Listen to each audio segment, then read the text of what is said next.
What's up? It's Common Guys, and the battle for the Tribal Chief has begun on WWE. I am so excited. This is something we've been building to, and it's going to progressively get worse as Roman Reigns is going to probably have to build his bloodline. But for now, it's just Roman versus the new bloodline. And let's recap what happened, all the major events. Here we go. So I want to start with addressing the elephant in the room. Roman Reigns has come back to a roaring applause, and honestly, he seems to be going the babyface route. This kind of reminds me of Rock versus Austin, because we got Cody also being one of the biggest baby faces in the company. Now the question is, how are they going to keep Roman and Cody a little bit separated as to the whole bloodline situation, and if they're going to continue putting Cody in the bloodline problems? Well, we get immediate addressment of this issue right at the start of SmackDown by Solo acknowledging that he wants the title that Cody has, but first, Solo's got to take care of the Roman Reigns problems. So Cody is about to splinter off into his own rivalries with other people, which is great, and Solo is going to go fight Roman Reigns.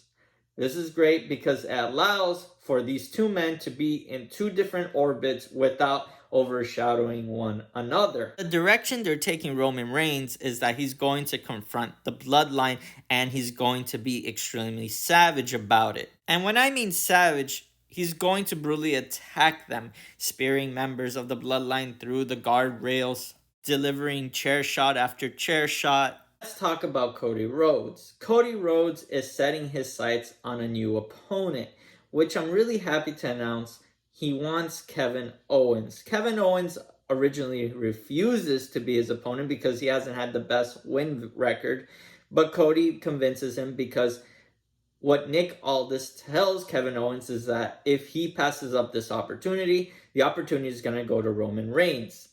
And Kevin Owens doesn't want that. Kevin Owens knows that Roman Reigns has cheated his way to retain that title for so long that he'd rather fight the honorable way against Cody Rhodes.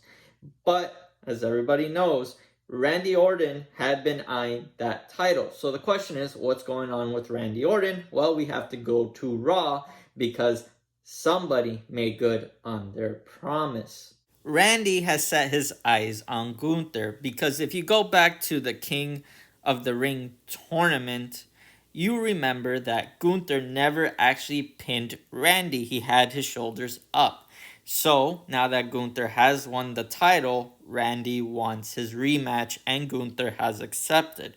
This is a great way as well to keep Cody and Randy from building up their feud, because that will be legendary and that should be something of a WrestleMania moment. Now let's transition to what's becoming one of the best storylines on WWE, which is the New Judgment Day versus Damian Priest and Rhea Ripley.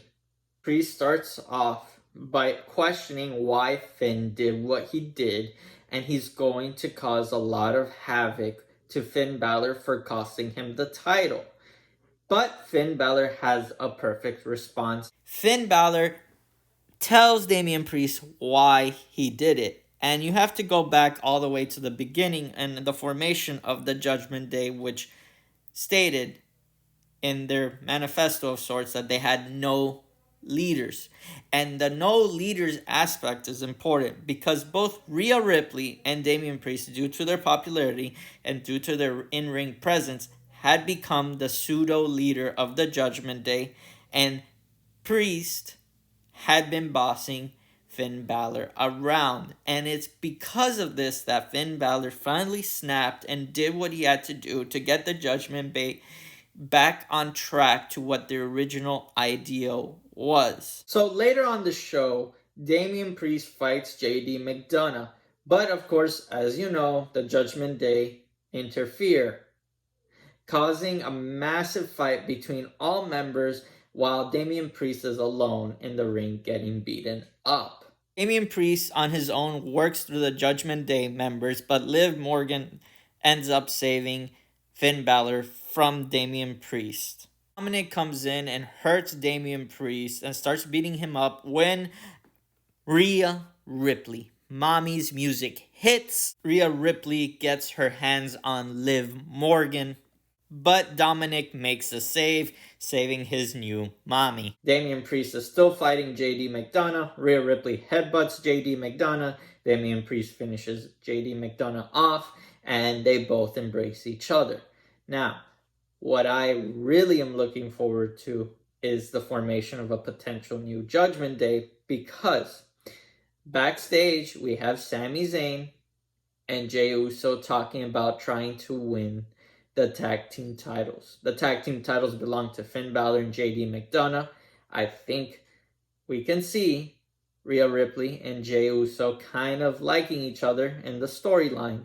So I could see Rhea Ripley helping them get that shot to ultimately start destroying the new Judgment Day. The final big storyline, we have CM Punk, Seth Rollins, and Drew McIntyre.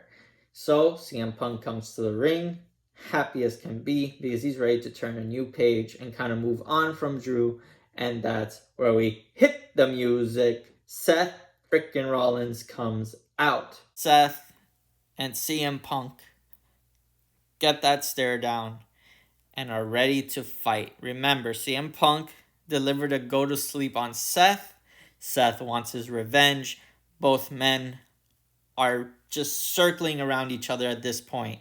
But Drew interrupts, not quite happy that CM Punk is moving off and away from him because he wants the attention on him, and he starts talking about the bracelet again, and he starts talking about CM Punk's family and dog.